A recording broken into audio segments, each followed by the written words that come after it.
महाभारत यह सिर्फ एक युद्ध की कहानी नहीं है, बल्कि यह धर्म और अधर्म की सबसे बड़ी लड़ाई है, जिसने पूरी दुनिया को यह सिखाया कि सही क्या है और गलत क्या है। यह कहानी शुरू होती है हस्तिनापुर से, जहां राजा शांतनु का शासन था। उनके बेटे भीष्म पितामह ने अपने पिता की खुशी के लिए आजीवन ब्रह्मचर्य का व्रत लिया और यहीं से त्याग और बलिदान की शुरुआत हुई।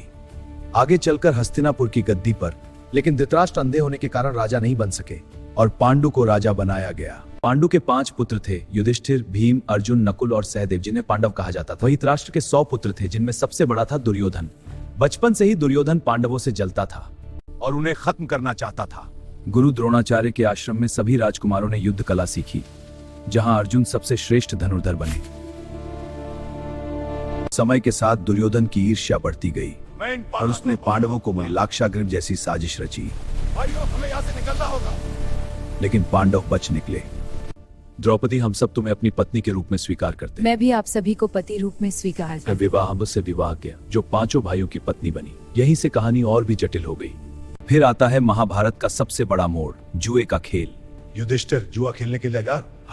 दुर्योधन और उसके मामा शकुनी ने चालाकी से युधिष्ठिर को जुए में हराया। समाज यहाँ तक कि अपनी पत्नी द्रौपदी का अपमान किया गया, जो इस युद्ध का सबसे बड़ा कारण बना। लेकिन उसी दिन यह तय हो गया कि अब युद्ध होकर रहेगा। इसके बाद पांडवों को 13 साल का वनवास दिया गया, जिसमें 12 साल जंगल में और 1 साल अज्ञातवास था। हमें यह कठिन परीक्षा भी पार पाई, लेकिन उन्होंने हार नहीं मानी। जब वनवास पूरा हुआ तो उन्होंने अपना राज्य वापस मांगा, लेकिन दुर्योधन ने सुई की नोक जितनी जमीन देने से भी मना कर दिया।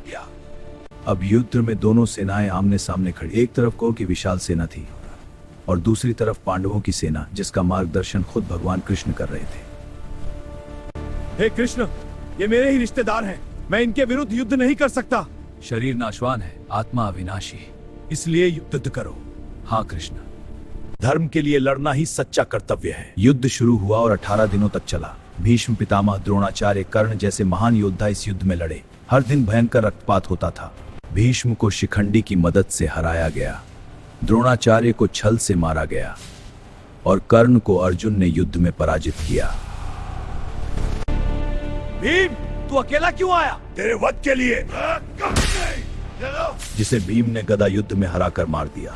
इस तरह पांडवों की जीत हुई, लेकिन यह जीत भी बहुत भारी थी, क्योंकि उन्होंने अपने ही परिवार और अपनों को खो दिया था। महाभारत हमें यह सिखाता है कि जब अधर्म बढ़ता है तो धर्म की जीत के लिए संघर्ष जरूरी होता है। यह शिव का सबसे बड़ा सत्य था कि सत्य और धर्म हमेशा अंत में जीतते हैं।